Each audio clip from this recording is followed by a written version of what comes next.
హరితహారం రెండో విడత కార్యక్రమంలో భాగంగా పురపాలక పరిశ్రమల శాఖ మంత్రి కేటీఆర్ మొక్కలు నాటారు. సైబరాబాద్ కమిషనరేట్లో పోలీసు అధికారులతో కలిసి మొక్క నాటి నీరు పోశారు. ప్రతి ఒక్కరూ మొక్కలు నాటి వాటి సంరక్షణకు పాటుపడాలని మంత్రి పిలుపునిచ్చారు.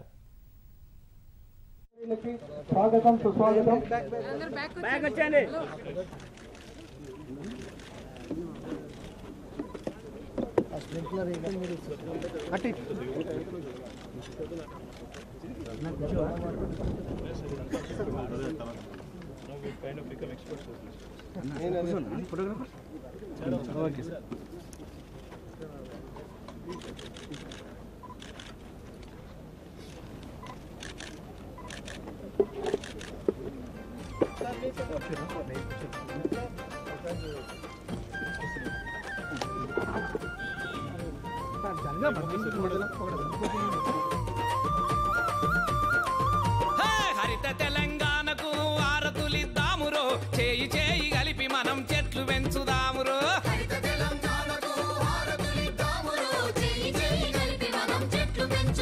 అరే హరిత తెలంగాణను సాధించుదామురో, బంగారు తెలంగాణ పాటన పోదామురా.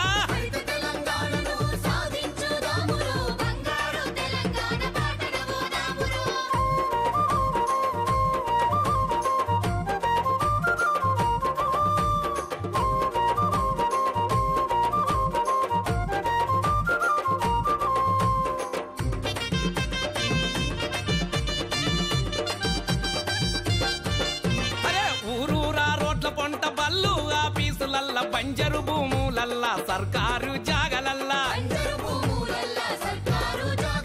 చెరువు కట్టల మీద కొండ గట్టుల కాడ కాలువ గట్టుల మీద కాలి జాగలున్న చోట చల్ చల్ అధికంగా చెట్లు పెంచి హాయిగా ఉందామురో, కరువు కాటకాలను తరిమి వేద్దామురో.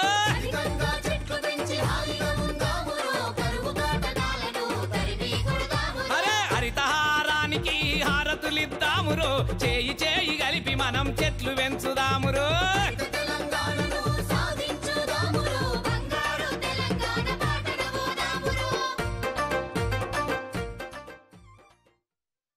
రాబోయే 5 సంవత్సరాల్లో ప్రతి సంవత్సరం 46 కోట్ల చొప్పున, రాబోయే 5 సంవత్సరాల్లో 230 కోట్ల మొక్కలు పెట్టడం అంటే ఇది సామాన్యమైన విషయం కాదు.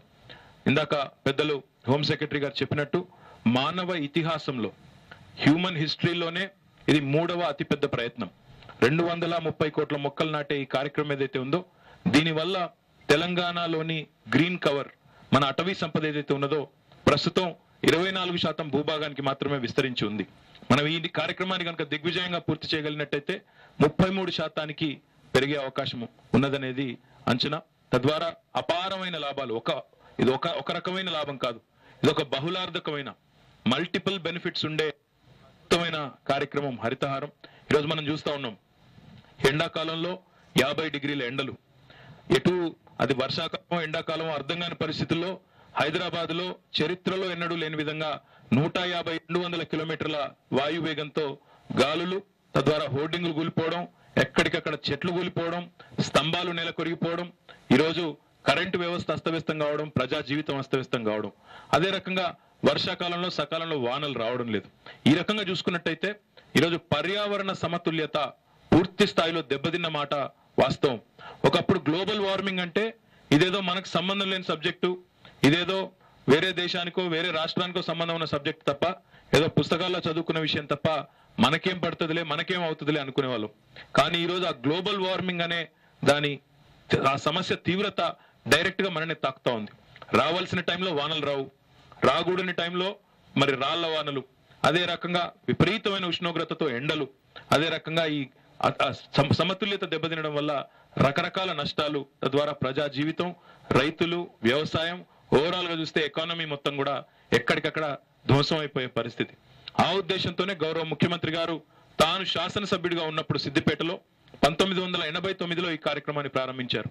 94లో కూడా మళ్ళీ ఈ కార్యక్రమాన్ని కొనసాగించారు. ఈరోజు సిద్దిపేట నియోజకవర్గం మొత్తం రాష్ట్రంలోనే గ్రీనరీలో మీరు చూసినట్టయితే డెఫినెట్ గా అగ్రభాగాన ఉండే నియోజకవర్గం. అది ఆనాడు ముఖ్యమంత్రి గారు ప్రారంభించిన కార్యక్రమం ఏదైతే ఒక శాసనసభ్యుడిగా ఉందో, ఈరోజు రాష్ట్ర ముఖ్యమంత్రిగా మొత్తం రాష్ట్ర వ్యాప్తంగా కూడా ఇదే కార్యక్రమం తీసుకోవాలని, ముఖ్యంగా దీనివల్ల భవిష్యత్ తరాలకు అపారమైన లాభం జరగాలనేది గౌరవ ముఖ్యమంత్రి గారి సంకల్పం. తద్వారా పర్యావరణ సమతుల్యత సాధించడం, సకాలంలో వానలు రావాలి, అదే రకంగా ఓవరాల్ గా మన భవిష్యత్ తరాలకు మాత్రం మంచి నీడనిచ్చిన వాళ్ళం కావాలన్న ఉద్దేశంతో ఈ బృహత్తరమైన కార్యక్రమానికి ప్రారంభించడం జరిగింది. 230 కోట్ల మొక్కలు మొత్తం రాష్ట్ర వ్యాప్తంగా రాబోయే 5 ఏళ్లలో నాటాలనేది సంకల్పం.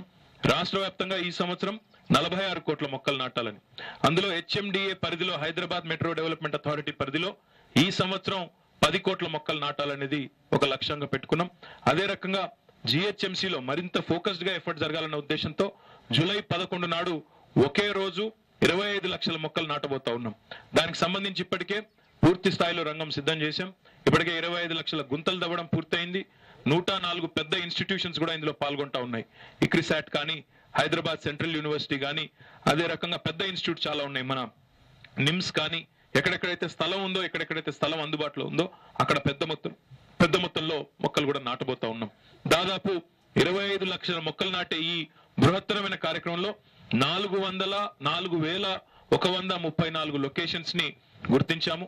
ఇందాక నేను చెప్పినట్టు 104 సంస్థలు పాల్పంచుకుంటా ఉన్నాయి. అందులో NGOలు ఉన్నాయి, గవర్నమెంట్ ఏజెన్సీస్ ఉన్నాయి, పబ్లిక్ సెక్టర్ అండర్టేకింగ్స్ ఉన్నాయి, పరిశ్రమలు ఉన్నాయి, IT పార్కులు ఉన్నాయి. అన్ని సంస్థలను కూడా ఇందులో భాగస్వాములు చేయడం జరిగింది. క్రెడై లాంటి సంస్థలు ఉన్నాయి. అన్ని రకాల సంస్థలను కూడా భాగస్వాములు చేసి మరి ప్రజలందరి భాగస్వామ్యంతో ఈ కార్యక్రమాన్ని విజయవంతం చేసేదానికి ప్రయత్నం చేస్తా ఉన్నాం. 11 నాడు హైదరాబాద్ లో 25 లక్షల మొక్కలు, 15 తారీఖు నాడు రాష్ట్ర వ్యాప్తంగా ఉండే అన్ని మున్సిపాలిటీల్లో ఒకే రోజు 10 లక్షల మొక్కలు నాటాలని ఒక కార్యక్రమం కూడా తీసుకున్నాం. ఇంకా నిజంగా ఒక అడుగు ముందుకేసి చెప్పాలంటే కొంతమంది మిత్రులు సూచిస్తా ఉన్నారు, భవిష్యత్తులో మున్సిపాలిటీల్లో హైదరాబాద్ లో కూడా ఇళ్ల నిర్మాణం పర్మిషన్ పెట్టుకున్నప్పుడు ఖచ్చితంగా విధిగా ఇన్ని మొక్కలు నాటితేనే ఇంటి పర్మిషన్ ఇస్తామనే ఒక నిబంధన కూడా తేవాలనే ఆలోచనలో కూడా ఉన్నాం. అంటే ఆ ఇంటి ఆవరణలో స్థలం ఉంటే అక్కడే నాటొచ్చు, లేదా మరో చోట నాటి ఆ ఫోటోలు సబ్మిట్ చేస్తేనే ఆ ఇంటికి పర్మిషన్ ఇచ్చే విధంగా, తద్వారా దీని ఒక మంచి ఆలోచనగా భవిష్యత్ తరాలకు, మన ప్రజలకు, భవిష్యత్తుకి అందరికీ కూడా మంచి చేసే ఒక ఆలోచన కింద కూడా చేస్తా ఉన్నాము. ఇదివరకే మీకు తెలుసు, ఇంకుడు గుంతలు ఉంటేనే ఇంటి పర్మిషన్ ఇస్తామన్న నిబంధన పెట్టాం.